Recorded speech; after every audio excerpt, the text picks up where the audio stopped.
Kamusta mga Repapits? Nandito na naman tayo sa aking panibagong video na kung saan ay mag-explain tayo sa madaling explanation tungkol sa stocks, tungkol sa pera natin, kung paano ba natin na papalago at kung paano nga ba natin na totally na re-rip top ang mismo mga sarili natin nang dahil sa wala tayong ganung much information kung paano nga ba pinalalago, paano ba sinusunog ang pera natin nang hindi naman talaga intentional na sinusunog mo. Yan ay dahil nga sa masyadong maikli ang mga information o masyadong konti ang mga information na pumapasok sa ating isipan, kaya ganun-ganun na lang tayo kung makasunog ng sarili natin pera, ng mga pinaghirapan natin.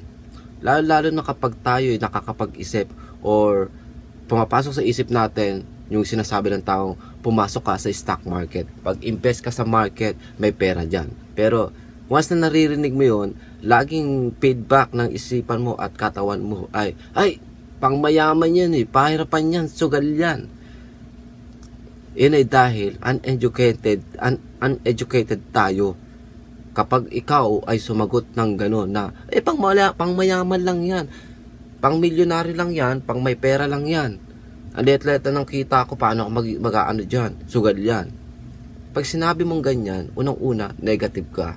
Pangalawa, talagang hindi ka edukado pagdating sa stocks. Kaya, ganyan ang naging sagot ninyo, o nagiging laging sagot ninyo. So, makikita natin dito sa aking blackboard, totally wala akong kahit anong klaseng pamagat dito dahil this time gagawa tayo ng totally blankong whiteboard na kung saan ang talaga topic nito, stock market, kung paano napapalago ang pera at kung paano nalalagas ang pera, intentionally man o hindi, kung paano nalalagas. Sasabihin natin kung ilan yung mga percentage na mga taong nag-i-invest sa stock market from abroad at Pilipinas, US versus Philippines at versus sa ibang lugar pa, na kung saan makikita nyo ang laki ng diferensya. Kaya kung tayo sana ay magiging ganun ka well known about stock, anytime soon talaga napakalaki ang tsansa na ang bansag sa Pilipinas na sleeping tiger ay gigising. At pag gumising yan, para lang tayo magiging Euro, USA, China, mga gano'n. Pero number one, yun nga, Euro, USA. Pangalawa, China, mga gano'n, di ba? Pwede tayong gano'n. Pero syempre, Asia tayo. So parang magiging katapat nun, para lang tayong China, Japan. Kapag nabuhay na yung tinatawag na Philippine Sleeping Tiger. So okay, bubuksan muna natin ang aking bagong bili ng marker. Mura-mura lang to, binili ko sa Walgreens. O nga pala, since pera pinag-uusapan natin, alam nyo ba kung saan ko nakuha ang pinambili ko nito? Alam nyo ba kung saan ko nakuha ang pinambili ko rin nito? At alam nyo ba kung sarili kong perang ginamit dito? Ito, at ito, at ito. Alam nyo ba kung sa sarili ko bang pera kinuha to sa palagay ninyo? Ang totoo, hindi. Bakit? Paano ka nakabili niya kung hindi sarili mong pera binili? Ay dahil, ang perang binili ko dito, alam niyo kung saan ang galing perang pinambili ko nito? Na kung saan worth ano rin to, para mga $10 o $15 din yata to, lahat-lahat. Plus yung una kong binili ng dalawang ganito, na kung saan yung isa, nagamit nyo na yung isa, hindi ko malang kung nasaan, pero okay lang, dahil may pera naman ako pambili, na hindi ko naman totally perang pinaghirapan, parang gano'n, di ba? So, who cares? Alam niyo kung saan ko kinuha? Yung pinapaload nyo ngayon, dyan ko nakuha. Di ba ang kulit nyo? Nalulod ako, dyan mo kinuha yung pinambili mo. Dahil nga, yung YouTube page ko, kada play ng video, may kita. Dahil meron akong ganun much information kung paano i-convert itong mga video na to into cash. Kung paano ko nako-convert ang mga passion, mga gusto ko, mga feeling ko, trip ko, kung paano ko siya nako-convert into cash. Kung sa palagay nyo, ito parang some kind of amazing na kung saan itong mga items na to pinambili ko, hindi galing sa mismo pinagpaguran ko, hindi galing mismo sa pitaka ko, kundi galing sa kung anong ginagawa ko ngayon. Doon ang galing. Hindi ako maubos ng sangkatutak na oras para lang kumita ng perang ganyan. Para lang bumili neto, di ba? Bumili ako neto, pero hindi para for personal use or whatever. Binili ko to para palaguin. Hindi porkit bumili ako neto, totally wala na yung pera ko. Hindi. Ito ay parang ano lang, parang front. Naku saan, ito gamitin ko, then mabubuntis to. Whatever amount na perang ginastos ko sa mga items na to, mabubuntis siya. Last, lalaki pa uli. Ilang patong pa, ilang beses. Katulad niya, etong July 22, kikita na naman ako, sasahod na naman ako sa YouTube. Isipin niyo yan. Plus, meron pa akong etong mismong July 20. Sa loob ng isang araw, kumita na agad ako ng $300. Isang araw lang nang hindi nagtatrabaho totally. Tamang kasi sa online business ko may kita ako. Nakabenta ako ng item na kung saan yung item na yun for free ko lang nabenta. At meron naman ako nabenta ng isang repair services ko na kung saan $50 ang isang service na kung saan gagastos lang ako ng 5 minuto ng oras ko ng buhay ko. 5 minuto lang, $50 na ang kita. Versus sa magpapasok ako sa trabaho ko like $12.25. 8 hours ako magtatrabaho o 7 hours, mga ganun. Magkano lang kikitain ko? Less than 100. Isipin nyo, $50 versus 8 hours of work. $50 versus sa $8 of work at yung $50 ay 5 minutes lang. Di ba? So, dapat maging ganun kayo kay smart. Ganun kayo maging ka-advance. Feeling ko nga, kahit parang advance na yun para sa inyo, pero para sa akin, feeling ko, napaka-weak ko pa nun. Dahil alam ko, merong ibang tao kumikita ng mas malaking pera kaysa sa kung ano man sinasabi ko. Eh, siyempre ako, nag-aaral pa rin naman kung tutusin. Everyday, nag-aaral pa rin ako kung paano ko pa ano yung sarili ko. Kung paano ako magiging advance, kung paano ako magiging talagang ganun ka-competitive lagi. Kumbaga, lagi ako nakikipag-contest, hindi sa ibang tao. Lagi ako nakikipag-contest sa sarili ko. Kung feeling ko kumita na ako ng 1,000 ngayong itong buwan na to, halimbawa, isang $1,000 itong buwan na to, kinakailangan next month, gawan ko, tapatan ko yun, itap ko yun, lagpasan ko yun. Kung kumita ako ng like 12,000 or almost 15,000 in 1 year, dapat next year, pag igihin ko na kumita ako ng higit-higit pa ron. Para na gano'n, lagi kang competitive. Di ba? Hindi dahil para gusto mo marami kang pera, gato ganyan. Hindi gano'n. Okay, balik na tayo sa aking buksan na natin tong aking bagong marker. So, ganito yan. Kapag pumasok tayo sa stock market, kapag nasasabi sa inyo ang ayun, naririnig niyo yun, tumunog ang aking eBay. Gumano, di ba? Ibig sabihin yon, nakasold ako ng item. Hindi pala ako nakasold, tamang may nagbid sa item ko. Nakikita natin yan. May nagbid sa item ko worth $255. Tingnan ngayon natin kung may nagbid na naman. Tingnan natin, may nagbid na naman. Pakita ko sa inyo mga parang autopilot tong ko na to, business na to. So may nagbid 200. Asan na ba 'yon? Hindi masyado makita. 255 kung tutusin, totally nasold na, nasold na pala yung item ko. Ayan 255. Naku, sa itong item na to, for free ko lang nakuha to. For free lang. Itong yung basta sound pack to para sa sa piano. Pero 255 ko na sold. Di ba? So at any moment pupunta na to sa account ko, sa bangko ko, at may pera na ako. Di ba? So $300 in 1 day lang. Ngayon, balik ulit tayo sa So, ganito yan. Kapag sinabi sa inyo na mag-invest kayo sa stock market, sa kahit anumang edad ninyo, na kung saan super ganda talaga, super ganda yung idea na yun. Pag nagkaroon kayo ng anak, pagpalabas pa lang nun, i-register nyo na yung pangalan niya sa stock market. Para bago siya mag 18 years old, milyonaryo na yung anak mo. Kahit na sabihin pa natin, pag 5,000 lang ilalagay mo every month, 5,000. Bago siya mag-18 or mag-20, ilang milyon na siya. Ang magiging kita ng anak mo ay sa loob ng 5,000 5,000, teka. Sa loob ng 5,000 investment, teka, ano ba yun? Ang kulit nito. Tunog ng tunog. Ayun! Makikita nyo, makikita nyo, paid. Binayaran na ng customer ko yung aking item. Yung pina-auction ko, ayan Asan na ba? So, kumana, ayan PayPal, paid. $255. Di ba? Automatic. Natutulog ako. Katulad niya, kagigising ko lang. Kaya geto pagmumukha ko, kagigising ko lang. Di ba? Automatic. Gagawin ko lang. Lalagay ko lang sa eBay ito. I-describe ko yung whatever set na meron doon sa item ko. And then after that, ilalagay ko auction by 1 day, 2 days, 3 days, 5 days, 7 days. Mga ganon. Tapos may magbibid. Kunyari, gusto ko ma-hit yung $500 na presyo.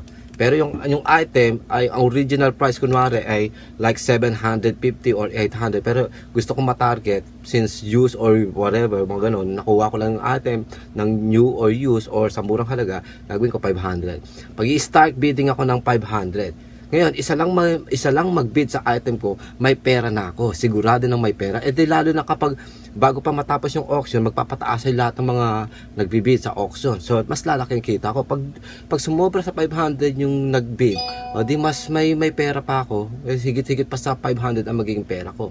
Diba? Pero ang magiging total profits ko, like around 80% all the way up to 100% mahigit. Ganon lagi ang technique ko. Sa tuwing may business ako, laging pinakakulelat na kinikita ko. Online, offline, lalo na sa online, ang laging kinikita ko sa kung anumang perang tinataya ko sa business ko, pinakakulelat, 50% ang return, 50% ang profits, yung kita mismo, labas na yung capital ko ron.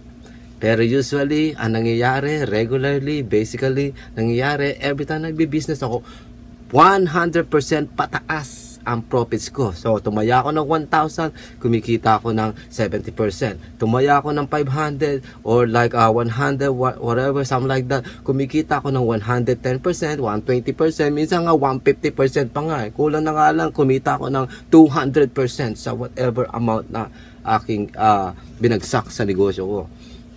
So, balik ulit tayo.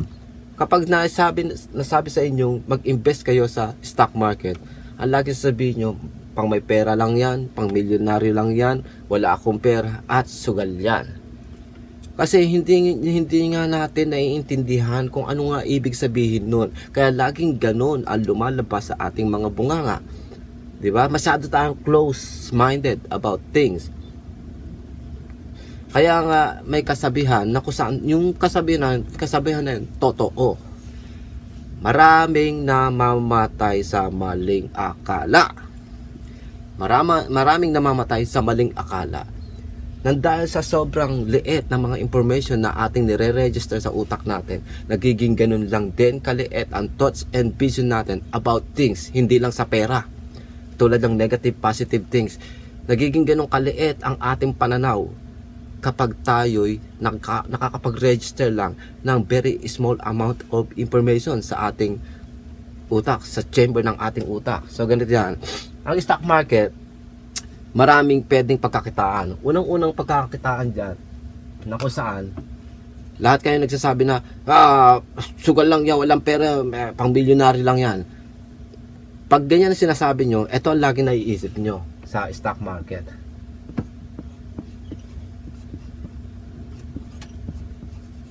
Yan. Trading. Na kung saan palpak tong aking ballpen. Yan, tignan natin pa. Yan, trading. Mukhang pangit yata tong green na to. Subukan natin yung red ulit. Baguhin natin to.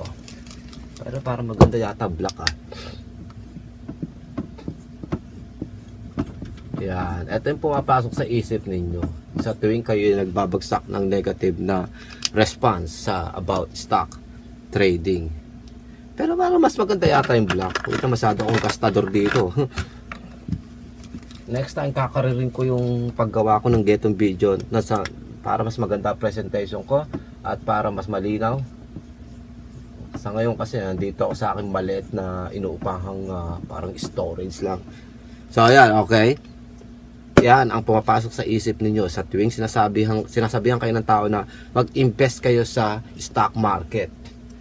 na kung saan lagi yung sasabi, pang mayaman lang yan, pang may pera lang yan, sugal yan. So, eto ang pumapasok sa isip nyo. Unang pagkakakitaan sa stock market ay trading. Trading, nagpapalitan kayo ng pera o sinusugal mo ang pera mo. Trading. Diba? Yung pangalawang magiging pera dyan ay peso cost averaging. Yan. Peso cost averaging ang pangalawa. Ang peso cost averaging, kunyari nagbagsak ka kunwari January, first initial initial investment mo 100,000 and then monthly naglalagay ka 10,000. So sa loob ng 12 months, ang pera mo ay 110, tapos 210,000 ang pera mo. Ngayon sa 210,000 na yun, maaring magkaroon ng interest yun ng between 7, 10, 12, at pag sinuwerte ka pa, baka umabot pa ng 15%. So, calculate mo yung 210, magkano ang 10% nun? Ayun ang profits mo. Ayun ang pwede mo maging profits, 10% all the way up. Magkano ang 10% ng 210,000? So, dito sa trading naman, yung magbabay ka ng stock and then i-hold mo, hintay mo yung tamang tempo and then ibebenta mo. Kunyari ang net asset value price per share ay kunyari na lang 10 peso a share. Nabili mo 10 peso a share. Kunyari nag-invest ka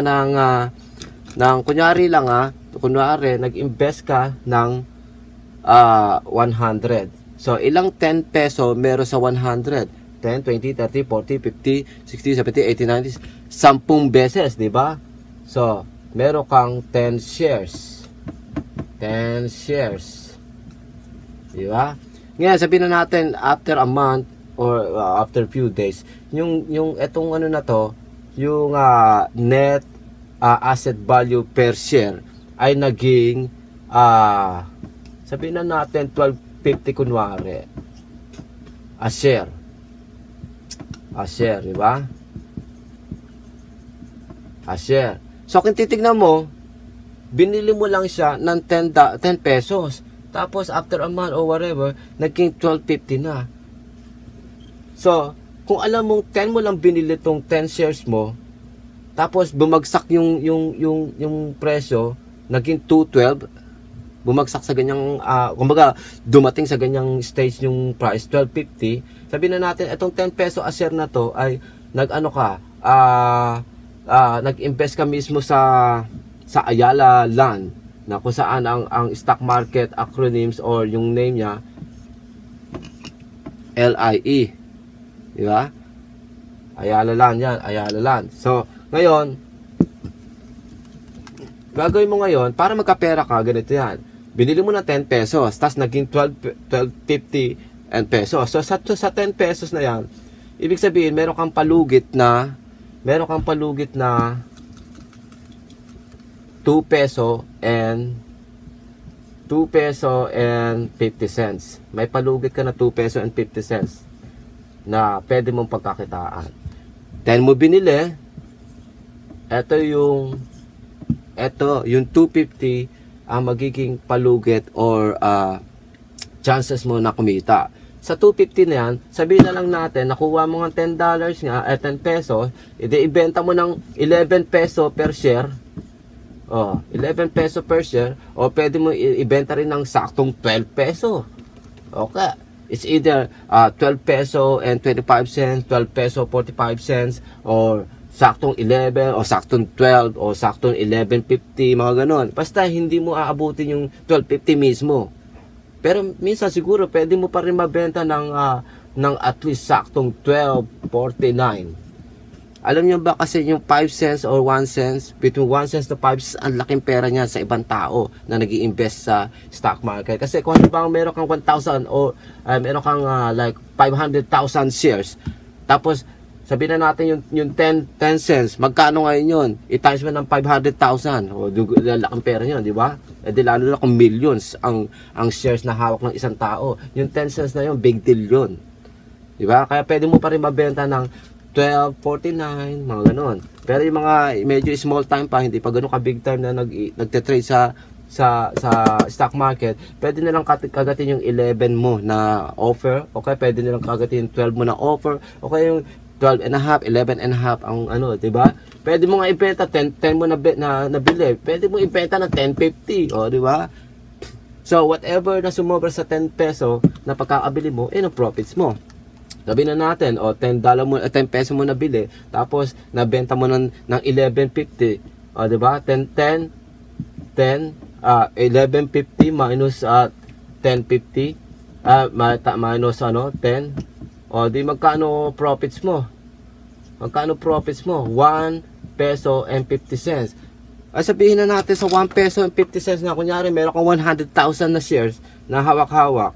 Kunyari na lang, meron kang 100,000. O itatimes ngayon natin 150 times 100,000. Magkano ang kinita mo? Magkano kinita mo diyan sa 1 peso and 1 peso and 50 cents? Di ba? Times 100, ano ba naman tong calculation ko dito? Magkano kinita mo? Di ba?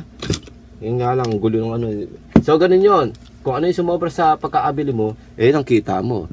Kung gaano kalaki yung shares na hawak mo, kung ano yung sumobra sa pagkaabili mo, ita-times mo ron yung whatever share na meron ka. So may pera ka. Ganun yun. Pero sugal ang ganong klaseng kitaan sa stock market, sa trading. Pero sa peso cost averaging, ang gagawin mo lang naman dyan, ang gagawin mo lang sa peso cost averaging, na kung saan mali yung spelling ko rito, ang gagawin mo lang sa peso cost averaging, mag-invest ka January and then all the way to December. At gagawin mo yung pinaka-minimum 3 years. Pero mas maganda, ang ire-recommend ko, umubos kayo ng 5, 10 years pataas. Di ba? As long as kaya nyo mag-invest lagi every month. Para mayari nyo itong peso cost averaging. Yung peso cost averaging, kung ano man yung amount na nilagay ninyo sa loob ng 12 months na run, kakalkulate kung magkano yung perang nilagay nyo. And then after that, kahit anong klaseng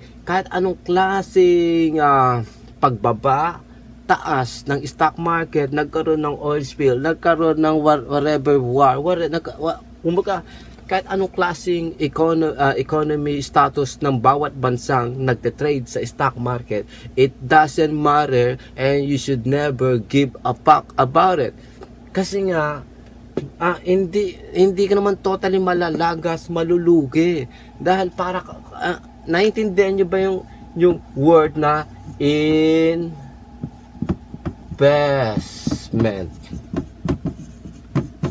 Yeah? Investment. Hindi sa peso cost averaging, hindi mo ginagawa yung trading. Kaya hindi ka agad malalagas dyan. Maaari kunwari sa loob ng isang buwan, ang per share ay 10 peso. Tapos next month naging 12 peso. Tapos yung third month naging 9 peso lang. Tapos yung ika-fourth time naging sabihin na natin 5 peso na lang. Tapos naging 13 peso na naman yung ika-5 buwan. Tapos ika-6 na buwan naging naman 12.50 kunwari, 'di ba? Parang gano'n. So pag nangyari yan, isipin mo, dito binili mo 10, tapos dito nabili mo ng 12, pero nabili mo naman ng dito 9, tapos dito naman nabili mo na naman ng mas murang halaga, 5 peso na lang, tapos biglang naging 13, tapos biglang naging 12.50, tapos maaaring dito maging 7 na lang to, di ba? So kakalkulate nyo ngayon kung ilang share yung hawak ninyo at kung magkano yung net asset value price per share.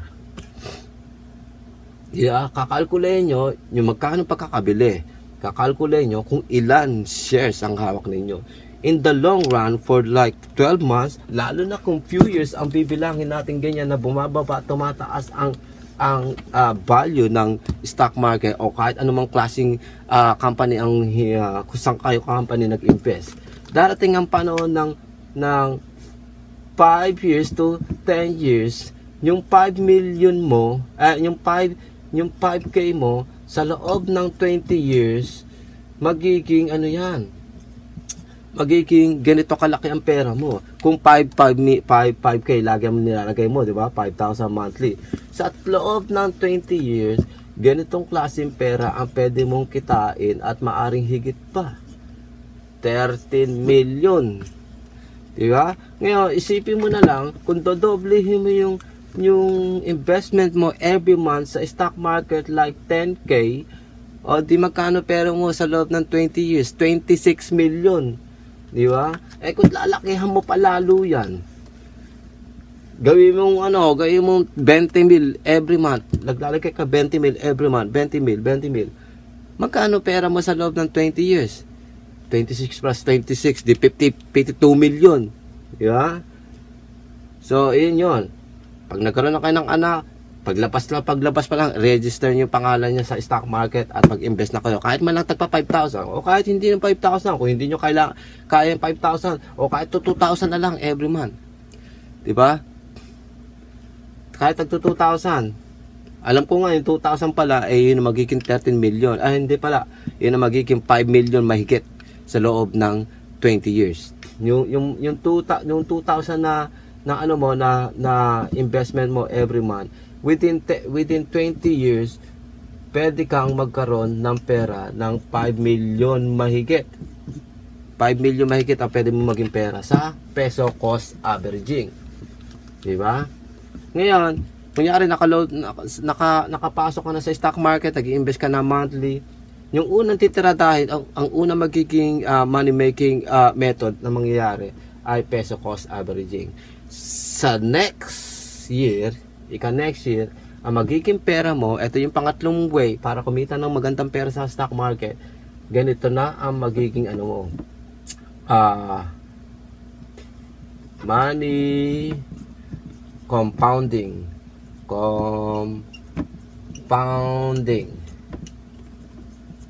Yan.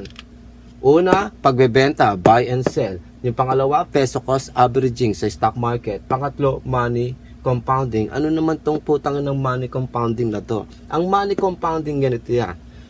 Dito sa peso cost averaging nga, kung ano man nilalagay mo every month, maka 12 months run ka, bibilangin mo ngayon kung magkano yung nilagay mo, in-invest mo. And then, bibilangin mo how many stocks that you had bought. And then, kung ano yung mga nagiging net value price ng kada shares. Kung ilan yung nabili mo at kung ano yung mga naging value. And then after that, kakalkulate mo sa loob ng isang taon kung magkano nilagay mong pera, magkano ilang shares ang nakuha mo at magkano mga prices ng mga shares na yun sa every month para pakalkula mo. So, peso cost averaging yun. Na kung saan, pwede kang kumita 5%, 10% pataas. Di ba? Na kung saan, ikukumpara mo sa bangko, ang laging kinikita mo sa bangko, kahit na 10 years ka maglagay dyan, laging ganito lang. Laging either 0.10, tapos 0.15, pataas. Pero hindi ka magkakaroon ng profit sa iyong pera sa checking at savings ng 0.50. Hindi ka makakaabot kahit 1%. Pero kung ini-invest mo sa stock market, laging nasa percent ka. Ganito lagi yan. Pinaka-minimum, 5%. Diba? 5%. Hindi ko tulad sa bangko, checking man o saving, ganito magiging percent na makukuha mo. 0.5% all the way to 0.50% lang. Bihira yung nakaka 1%. Kung maka 1% ka man, hindi ka nga nakakakuha ng 1% dun kadalasan sa bangko eh. Laging i-offer lang sa'yo 0.65%. Magkano lang yan kahit bilang 10 years, 20 years yan, lugi ka pa. Lugi ka pa dyan, hindi ka pa kikita talaga, lugi ka pa. Alam mo yung bakit? Kasi every year tumataas ang inflation rate. Yung pera nilalagay mo sa bangko, checking man o savings, pinabababa mo lang ang value. Ganun yon. So ngayon, ang money compounding, yung unang year mo, kumita ka nga sa peso cost averaging kay 5%, 10%, 7%, or whatever percent. Sa next year, na nag-invest ka na gano'n, tuloy-tuloy pa rin, 12 months run. Yung, kunyari, kumita tayo sa peso cost averaging sa first year, kumita tayo kunwari ng 10%. Tapos, kunyari, ang capital ngayon natin, di ba, capital natin sa peso cost averaging sa loob ng 12 months ay 110k. 110k, di ba? 110k. So, magkano ang 10% ng may hina tayo sa calculation eh. So, gagawin natin 110 teka. Ay 210 pala. 1 2 3. So, ang kinita natin sa loob ng isang buwan, isang taon dito ay 21,000. So, magiging pera natin ngayon ay 231k na. Di ba? 231k ang pera. Ngayon, 231k ang pera. Nag-invest ka na naman the whole year. Sabihin natin, mangyari ngayon no, yung 231k, sabihin na natin sa second year, nagkaroon na naman ng 10%. So, mangyayari ngayon doon, 230 yung first year mo. Pero nag-i-invest ka nga 10,000 every month. So, that's another 120,000 pa. Kasi yung next year mo, 10,000 kada month, di ba? O, ilang beses yun? 10,000 times 12 months, that's 120. So, magiging total na pera natin ay 351k, di ba? Ngayon sabihin na natin kumita ng 10% na naman na kung saan tumitira peso cost averaging. So mangyari ngayon ang 10% ng 351,000, ang 10% nan ay magiging 35,100. Sabihin na lang natin 35. Magkano na magiging total ng pera natin? 368,000 na ang pera natin sa loob ng 2 years lang. Nag-umpisa ka sa 210 lang. 210 sa loob ng isang taon. Tapos 2 taon naging 368,000 na ang pera mo. So, kasi nangyari dito kung bakit geto, kaya lang kapag nag first year kang ganito, nakakumita ka whatever percent, ang gagawin mo, hindi mo tatanggalin o i-withdraw ang iyong naging kinita o anumang percentage na kinita mo. Hayaan mong matulog yung pera na yung kapital mo at yung kinita, hayaan mong matulog para mag-money compounding. Kasi kung halimbawa sa loob ng isang taon, nag-peso cost averaging tinira mo, and then sa loob ng isang taon kumita ka ng ilang percent, like 10%, kinuha mo yung 10%. Ngayon, yung susunod na year, hindi ka magkakaroon ng money compounding. Papasok ka pa rin uli sa peso cost averaging.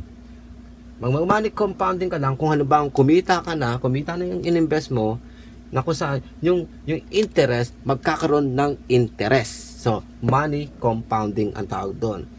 Ang interest na kinita mo, magkakaroon uli ng interest. So, money compounding ang tawag doon. Di ba? Ayan ang pwede maging pera sa stock market. Pang-apat, dividends. Dividends. Ang dividends naman, kunyari, masyado ka loyal na nag-i-invest sa whatever tama nga ba tong spelling ko? Sorry na lang kayo, may hina tayo sa spelling. Dividends. So, masyado kang loyal na nag-i-invest sa McDonald's, Jollibee, or like SM, mga mga Ayala, mga gano'n, o mga Manila Water, mga gano'n. Masyado kang loyal na nag-i-invest lagi dyan, consistent kang nag-i-invest for whatever amount. Kapag itong company na to, like kapag Meralco, kapag itong company na to ay tumaas ang kinita nila sa loob ng 1 taon, kunyari medyo gumanda ang takbo ng economy nila sa ganung klaseng business, bibigyan ka ng share nan. Hindi ka totally aasa sa trading, peso cost averaging, money compounding. Ito, rektang perang magmumula sa company na kung sino mang kolokoy or corporation na kung saan doon mo tinataya ang pera mo, doon ka nag-i-invest. Bibigyan ka nila ng cut konti. Minsan binibigyan ka ng cut dyan, ina-advertise yan na keso, may dividends na ipamimigay ang Meralco like 3%, di ba? 3%. Iniisip niya, ang liit. Pero kung meron kang worth few thousands of shares na hawak, ang laking pera nan. Di ba? Ibabase nila kung gaano kahaba nag-i-invest sa kanila at kung ano yung basta lagi may pera ka dyan. Kadalasan pwede kang kumita dyan ng like sabihin na natin 10,000 all the way up. Extra pera yon dito sa stock market. So ganun yon. Ngayon, pag-usapan naman natin about finance, kung paano natin pinalalago at kung paano natin sinusunog ang pera natin, intentionally man o hindi. Ganito yan. Tapos na tayo sa stock market. Very basic stuff yung tinuro ko. Ang daling intindi yun. Utsang nang yan. Ang lupit nyo naman kung di nyo pa naintindi sinabi ko. Di ba? Ang dali-dali na yun. Di ba?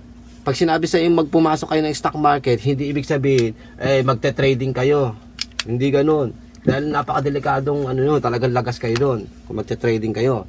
Tirahan nyo yung peso cost averaging at money compounding. Yan ang titirahin nyo. Invest, mag-i-invest. Hindi kayo magiging, pag pumasok kayo sa hindi kayo magiging ganito.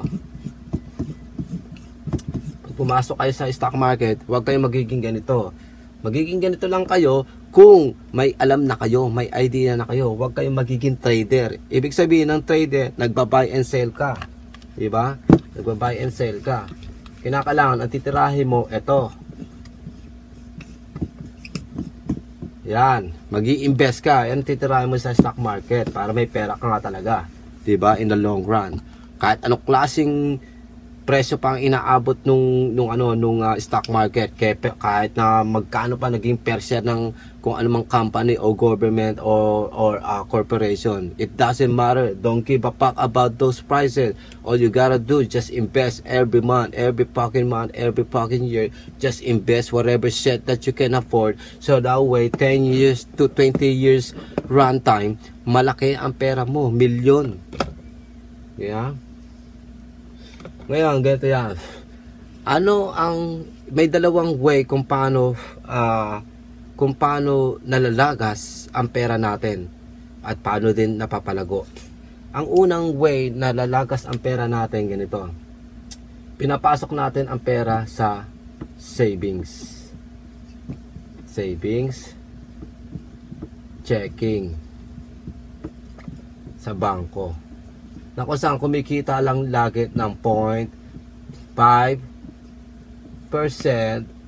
maximum na yung 0.50 or sabihin na natin 60%, 0.65%, ni wala pa sa saktong 1%.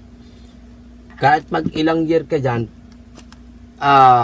kahit pag ilang year ka maglagay ng pera dyan, magtago dyan, sinisip mo, kikita ka ng 5% to 65%. Iniisip mo, kahit pa paano naman, panalo naman ako dyan, Alex Sonsi. Diba? Mas okay yan kaysa magpupunta ako sa stock ko na baka masunog lang ang pera ko. Pag yun ang sinabi nyo, mali na naman agad kayo. Masyado kayo negative, tsaka parang wala na kayo natutunan sa sinabi ko kanina. Diba? Masyado kayo negative. So, hindi nyo totally nauunawaan yung information na aking ipinasa sa inyo. So, ganito yan. Sabihin na natin kumita tayo ng 65%. 0.65% pala. 0.65%. 0.65%. 0.65% minus, ewan ko lang kung magkano yung tax ng Pilipinas. Minus, sabihin na lang natin 10% tax. Magkano matitira sa 65? Sa 65. Di ba? Isipin niyo, minus 10% ng 0.65. Ang kulit nito eh. 0.65. Magkano magiging ano yan? Ewan ko, mahina ako sa mathematics. Yung tatanggalan mo ng 10% yung 65. Magkano lang matitira sa'yo? Kahit bimuhin lang ka pa ng ilang panahon, hindi ganun, hindi ka pa rin kikita. Wala yun. Bluff lang yun. Kasi alam niyo ba, every fucking year, tumataas itong inflation rate. Tumataas. Kung tumaas ng 5% ang inflation rate, meron kang 100 pesos, magiging 95 pesos na lang yan. Meron kang actual na 100 pesos, tatanggalan mo ng 5%, magiging 95 lang yan. So, kahit sabihin pa natin kumita ka ng 0.65%, tapos minus 10% nun, magkano lang yun? Pinabababa mo lang ang value ng pera mo. Whatever amount ng value ng pera mo, nilalagay mo sa bangko, pinabababa mo lang ang value niya dahil dito sa inflation rate. Kahit anong klaseng 0.% o whatever percent ibigay sa'yo ng bangko, baliwala yun. Sinusunog mo lang ang pera mo. Pinabababa mo ang value at lalo-lalo na nagsasayang ka ng panahon. Mas mahalaga i-save ang ating time. Diba? I-save natin ang ating time. Mas mahalaga to. Dapat i-value natin ang ating time. Kung ito na i-value natin to ng maigi, hindi tayo susunog ng pera sa savings, hindi tayo susunog ng pera sa checking sa bangko. Hindi natin papababain ang value ng ating pera sa savings at hindi natin mapapababa ang pera natin sa checking. Kung minamaigi natin o binavalue natin ang panahon natin o yung time, mas malalagay natin sa magandang posisyon ang ating mga pera. Yeah? Kung nilagay mo sa bangko nga yung sabihin na natin sa stock market 5,000 a month.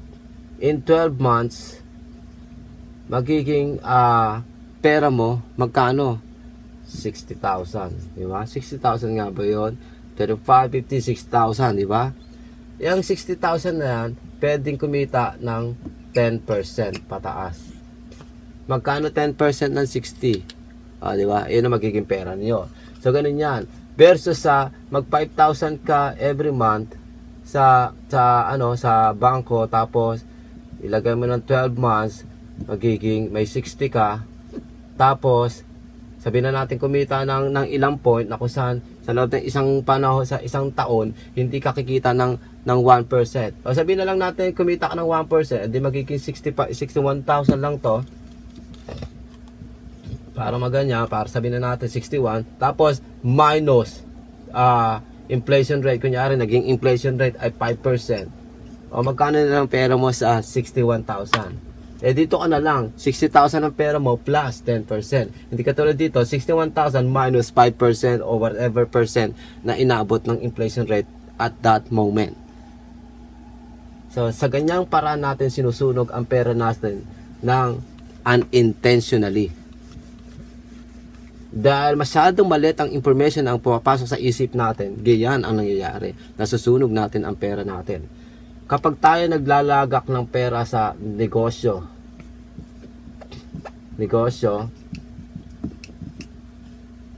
pwede rin masunog ang pera natin dyan kasi marami pumapasok sa negosyo, hindi alam yung mga pinaggagawa nila.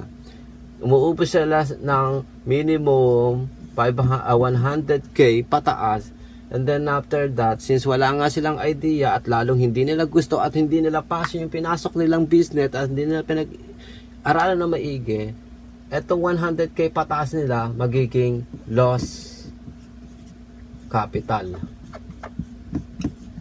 Totally sunog ang pera mo, di ba? Nang dahil sa hindi ka nagbibigay ng much time and effort o hindi mo binibigyan ng value ang iyong time na mag-aral about such things. So, ito yung pangalawang way na kung saan sumusunog tayo ng pera sa mga things na hindi natin nalalaman, sa mga things na hindi natin pinag-aaralan muna. Katulad na lang yung sinasabi ko kanina, unang-una pa lang, ayoko dyan sa Alex 11, stock market. Masusunog lang pera ko dyan. Di ba? Masusunog lang pera ko dyan, pang may pera lang, pang milyonary lang yan. Pero since masyadong maliit nga ang information na ipinapasok natin sa mga utak natin, lagi na iisip natin, trading ang stock market, o pagbabuy and sell ang dyan, or gamble, di ba? Gamble, sugal mismo yan, di ba? So kung mag-spend kayo ng much time, kung ibabalyo nyo ng maigi ang inyong time, magagawa nyo ilagay sa mas magandang kamay ang inyong mga pera for whatever amount. Nagigets yung ibig ko sabihin? So mag-recap tayo. Sa stock market, ang unang pwedeng pagkakitaan ay trading.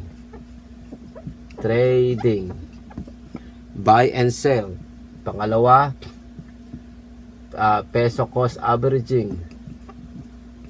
Peso cost averaging to, di ba? Pangatlo, money compounding. Lagyan na lang natin compounding. Di ba? Money compounding. Pang-apat, dividends. Di ba? Dividends. Ano pwedeng kitain na kung saan pwedeng mag-range ng 5% pataas. 5% pataas annually. Annually ang pwede mong kitain dyan. Pag naglagay ka naman ng pera sa bangko for whatever amount or for how long yung duration, magkikita ka lang lagi ng 0.5%, maximum na siguro yung 0.65%. Annually. Yearly, ganyan lang ang pwede mong kitain sa bangko. Na kung saan, kahit anong klaseng percentage pa yan, kahit maging 1% pa, ima-minus po pa yung, sabihin na natin, ewan ko lang kung magkano yung tax ng Pilipinas, sabihin na natin 10%. Magkano matitira dito sa mga percent na to na kinita mo? Wala. And then, after that, whatever amount na nilagay mong pera, yayariin pa siya ng inflation rate. Susunugin pa siya netong inflation rate. So, dobleng prito ang aabutin ninyo kung maglalagay lang ka ng pera sa savings at checking sa bangko. Ngayon, bukod sa stock market, para mapalago ang pera ninyo or mas may magandang kalalagyan ang pera ninyo, mag-contribute kayo ng mas malaking pera dito. Yan, mag-contribute kayo ng malaking pera sa SSS. Tapos, kasi dito sa SSS, pag edad nyo ng matanda na kayo, kung mahabang panahon kayo nagko-contribute dito at malaking contribution nyo, pag nag-retire kayo o inabot nyo na yung age para makuha yung pera dito sa SSS, ang pinaka-maximum lang ang pwede nyo makuha na pension every month, 10K lang. Napakalungkot isipin na whatever amount of pera na nilagay nyo dyan, kahit gaano pa kayo kalaki habang nagtrabaho, 10,000 pesos lang ang makukuha nyo. By that time na na-reach yung 65, baliwala ang 10,000 pesos. Kaya gagawin nyo ngayon, ilalagak nyo ang ilang pera ninyo ngayon at sa mga following months, following years sa mas smart way. So, pangalawa, bukod sa SSS, ilagak nyo yung pera nyo dyan. Kasi sa SSS, kahit anong klaseng amount na nilagay nyo dyan, sa tuwing nag-i-invest kayo ng pera dyan o nagko-contribute kayo ng pera, yung pera na yun ginagamit ng government. Parang yung pinapautang yung government ng pera ninyo. At magkakaroon kayo ng ilang percent. Sabihin na lang natin sa SSS, sabihin na lang natin kunwari, bibigyan kayo ng 2% sa whatever amount na perang nilagay nyo dito o kinontribute. I-versus mo naman sa may 0.5%. all the way to 0.65% sa bangko. Ang laki ng kakaibahan, di ba? Pero alam ko hindi lang 2% na pwedeng maging interest ng pera ninyo sa SSS. Yung pangalawa, na pwede yung paglagakan ng pera ninyo na kung saan mas malaki ang magiging interest rate kaysa sa SSS, at lalo na lampaso ang aabutin ng bangko. Dito, mas malaki ang interest rate na ibibigay ng Pag-ibig sa whatever amount na pera nilagay mo. Naglagay ka ng 5,000 monthly, tapos maka 10 years ka, magkano yon? So, bibilang mo yung 5,000. Magkano ba yung 5,000 sa loob ng 10 years? 5,000 times 5 years, meron kang 300,000. 300k, di ba?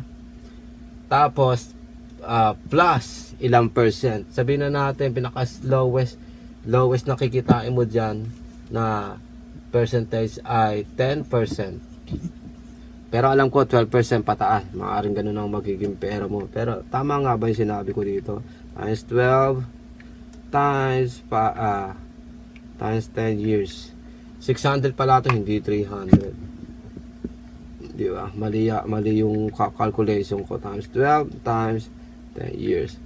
600 pala ito, 600,000. 600,000 di 300,000 sa loob ng 10 years. 600. Ano ba naman itong mga pagkakasulat ko dito? Ang baboy, ha? 600k pataas. Yan ang magiging ano yan. Pwede kang kumita is either 5% whatever. Mas malaki naman yun kaysa sa bangko na laging 0.% lang. Wala pa sa 1% whatever. So, ayan ang mga pwede nyong paglagakan ng pera. Kung meron pang ibang way na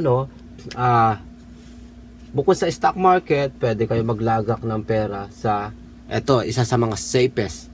Parang stock market lang to, na bibili ka ng whatever share sa company, and then titignan mo ngayon magiging presyo nun, tataas, bababa, whatever yung shares na yon, at pwede kang kumita peso cost averaging nga. So sa mutual fund, ito naman, mutual fund, isa sa mga pwedeng maging ng pera niyo, mutual fund. Yan, mutual fund. Sabihin na natin ang net asset value per share. Yung sumali ka sa mutual fund ay sabihin na natin 5 peso. Di ba? 5 peso kada share. After few months or after yung 5 peso naging, kunyari sa 5 peso nakabili ka ng 50,000 shares. Tapos next time tumaas yung presyo na, naging 7.50. So may kita nyo ngayon yung palugit na pwede yung kitain. 5 peso mo lang nabili yung share na which is 50k. 50,000 ng shares na nakuha mo, which is 5 peso a share. Pero tumaas yung value ng share na hawak-hawak mo na hindi mo naman binebenta. Tumaas siya ng 750. So mangyayari ngayon, ibig sabihin meron kang palugit or chances na kumita ng 2 peso and 50 cents. I-times mo ngayon yung 2 peso and 2 peso and 50 cents times 50,000. Magkano pera mo nun? Di ba? Meron kang 12,500 nakita. Di ba? Parang ganon. And ganon kalaki ang magiging pera mo. Di ba? 12,500 nga ba yun? 250, 12,500 ang ano mo. So, ganun ang yun. Magkakaroon ka, whatever sumobra sa amount na pagkakabili mo na itong mutual fund o yung pinaka net asset value per share, ay kung ano ba yung pagkakabili mo, kung ano ba yung sumobra na, yun ang magiging profits mo. Kapag pumasok ka sa mutual fund, mag-i-invest ka hindi lang ng pera. I-invest mo yung time mo ng 3 years. Mag-invest ka ng 3 years to 5 years. Mas mahaba, mas maganda. Dahil mas mahaba, mas maganda, mas malaki ang kita. Ayan ang pwede nyo maging pera. Marami pang way. Bond fund. government fund, government paano nga ba yun? Hanad ako eh. Treasury bond. Di ba? Treasury bond. Okay, yung sinasabing TB. Treasury bond ang tawag doon. Itong government bond, treasury bond. Government security bond na naman uli. Anak ng puta, di ba? Bond fund, government fund, government treasurer bond, government security bond, tapos mga government certificates, mga ganon. Ang dami niyan pero pwede pagkakitaan. Kung magiging gano'n lang kayo sana ka well known about these things, mas magiging smart kayo sa mga pera ninyo. Hindi malayo maging worth million peso ang value ninyo. Hindi rin malayo maging worth billion peso ang value ninyo. O maaring sabihin na natin, masyadong too much yan, Alex Once. Parang hindi ko yata kakayanin. Masasabihin ko sa inyo, wag kang nega. Wag kang nega, nakikialam ka pa eh. Masyado kang ma-apple, masyado kang buraot eh. Sa lang isipin ninyo, lagi dapat kayong ganito. Huwag kayong magsasalita ng mga things na negative. Kung ano yung lumalabas sa bunganga nyo, dediretso sa tenga nyo yan. At pagdating sa tenga nyo, pupunta sa utak nyo, sa whatever chamber ng utak nyo. At yun, maluluto yun na pagkain ng katawan ninyo na kusang kikilos kayo at magkakaroon kayo ng negative results. Whatever negative na sinabi nyo, papasok sa isipan ninyo, sa utak ninyo, maririnig nyo, at iyon na magdadrive sa inyo, sa katawan ninyo na kumilos ng negative. At magiging result ninyo ay negative din. Pero katulad yung sinasabi ko, kung kayo may ganung much information about pagpapalago ng pera, at meron kayong much information kung paano natin nasusunog ang pera natin intentionally man or unintentionally, kung meron kayong much information about those things, kapag sinabi kong maaring sanang worth million peso na sana kayo o worth billion peso na sana kayo, you gotta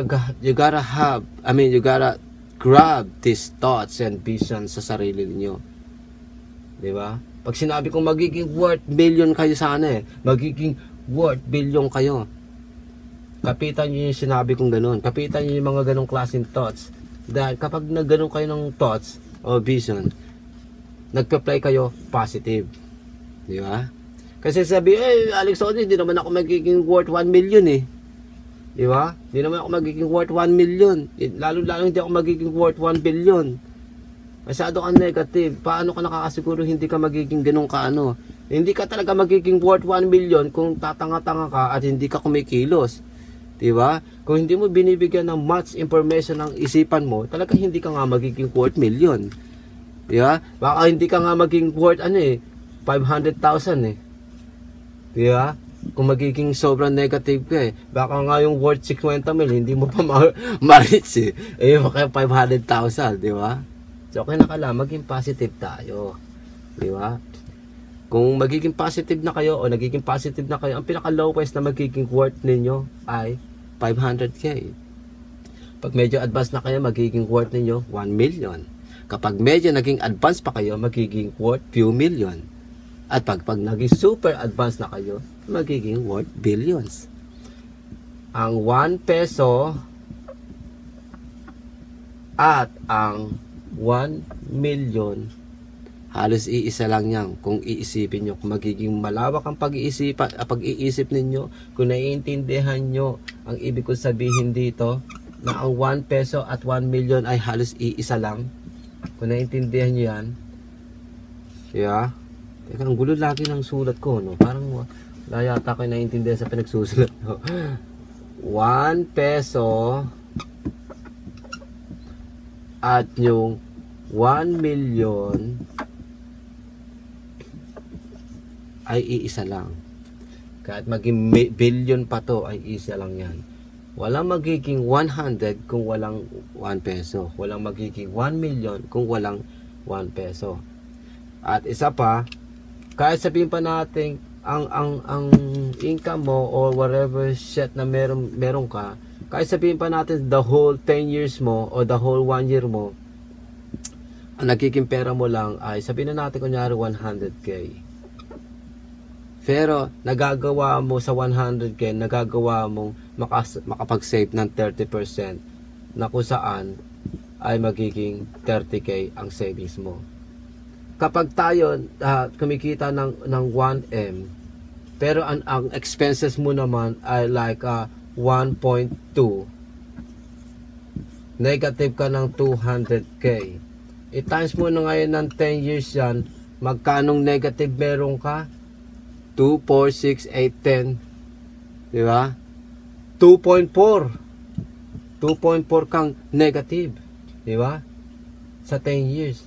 Eh dito, 100k ka lang. Yung income mo, 100k ka lang. Tapos, 70% yung expenses mo, whatever, at 30% ang nasa-save mo, which is 30k. I-times mo ngayon natin ng 10 years yan, magkanong pera meron ka. Ito, maghirap talaga pag nagkakaano times 10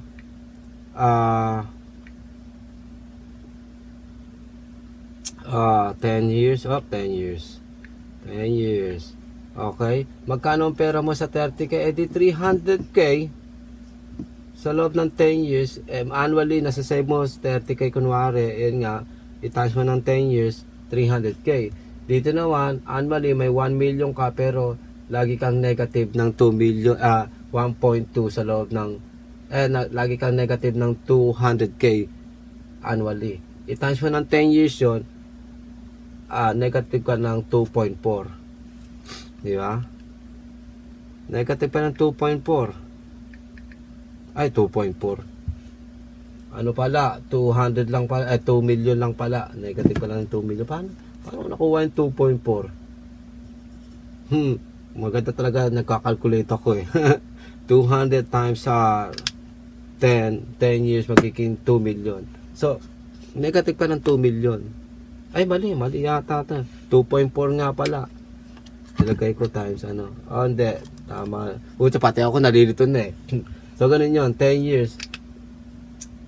Ang laki nang nawala sa'yo. Negative ka ng 2 million dito. Kahit 1 million ang income mo in 1 year, pero lagi ka negative 200 annually. Sa 10 years mo, negative ka ng 2 million. Dito, 100 lang ang income mo, pero you're able to save up 30%, which is 30,000. And then, i-times mo nga ng 10 years, may 300,000 ka pa. Ngayon, itong 30,000 na to, kapag ito nilagay mo sa whatever investment, hindi lang 300 kaya magiging pera mo sa loob ng 10 years. Pag dito naman, ulit nang yan, kahit anong gawin mo dito, parang patay ka rito. So, kinakailangan, i-spend mo ng matino itong 1 million mo sa loob ng isang taon.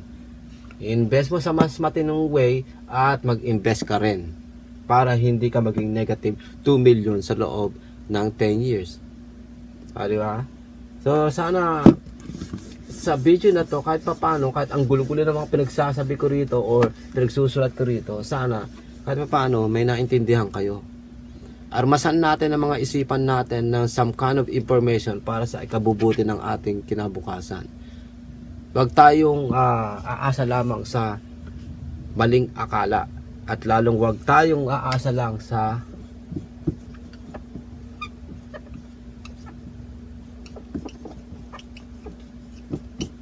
huwag tayong aasa sa basta-basta sa employment lang, dahil ang employment, whatever amount na binibigay sa iyo ng kung sino mang Poncio Pilatong employer ninyo, ilang ang value ninyo. Kung hindi niyo nagagawang i-exercise ang inyong mga ganito, kung hindi niyo nagagawang i-exercise to,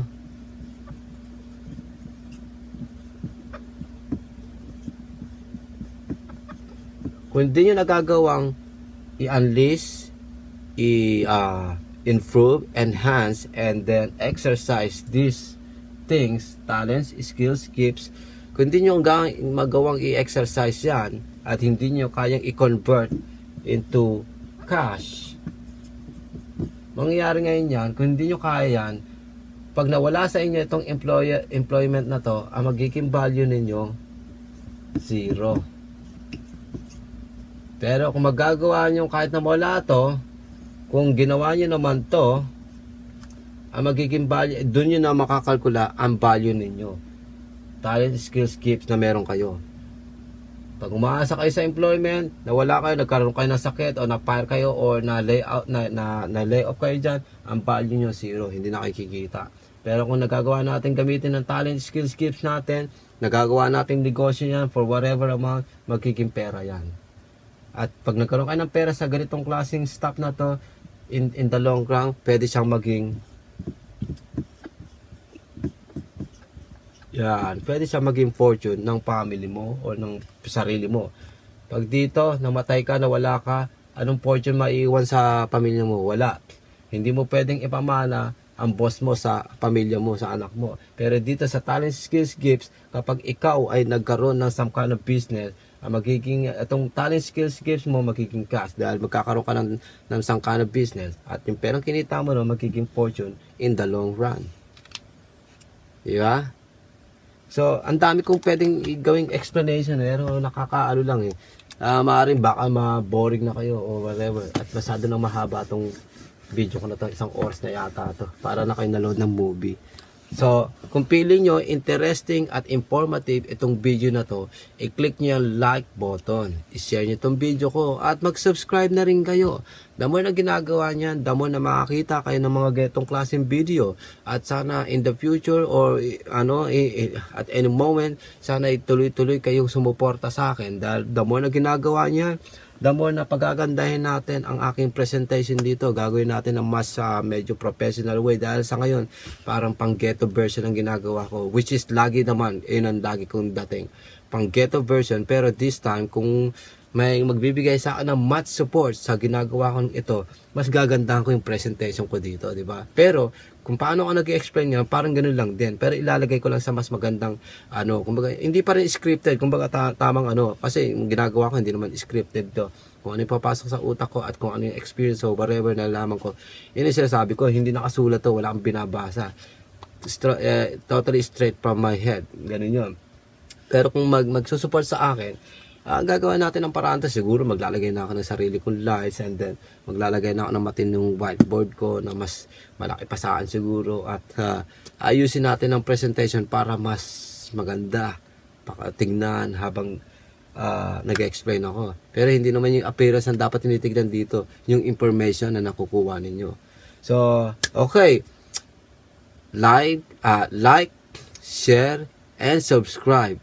At pinakahuli, suportahan nyo ang aking page para na sa ganun, mas dumami pa ang mga video na ganito. Bigyan nyo ko ng inspirasyon para gumawa nito. Pero kahit hindi kayo magbigay ng that much inspiration, gagawa pa rin ako dahil ito ang love and passion ko. Trip ko yung ganito, masaya ako habang kumikita pa.